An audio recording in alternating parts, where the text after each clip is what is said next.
Isang lalaki sa Pila, Laguna na hinihinalang nagpanggap na magde-deliver ng package ang pumasok sa loob ng isang bahay nang walang permiso. Tingin ng may-ari ng bahay, posibleng pagnanakaw ang pakay ng lalaki lalo't wala siyang inaasahang parcel. Narito po ang report.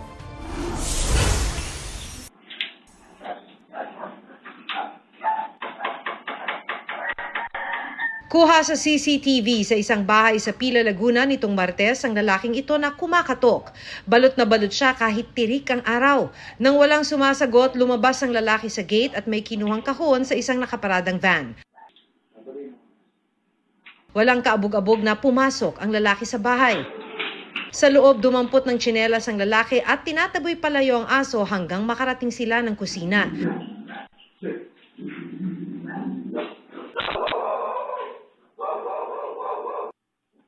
Maya-maya pa may bumabas hagdan at binati ng lalaki.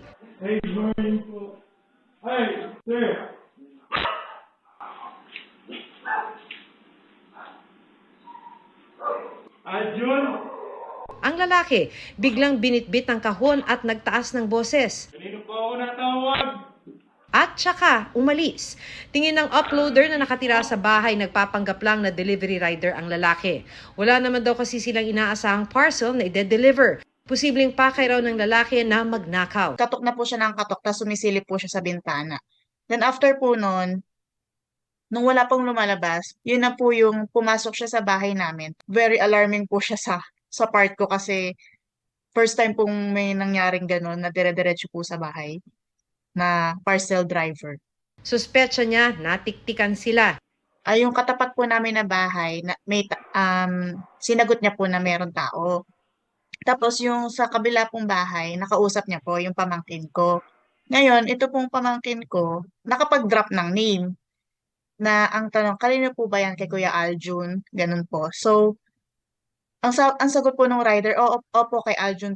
Nai-report na nila sa barangay at pulisya ang nangyari at na-trace na raw ng LTO ang van kung saan kinuha ng rider ang parcel. Lesson learned po sa amin na wag na po namin hayaan na laging nakasara lang, naka-open yung bahay namin ng ganun lang. Naiinis ako na ganun nakagrabe yung mga tao ngayon na walang takot, na dire-diretso na lang pumapasok. Huwag magpahuli sa mga balitang dapat ninyong malaman.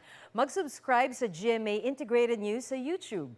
Sa mga kapuso abroad, subaybayan nyo kami sa GMA Pinoy TV at sa www.gmanews.tv.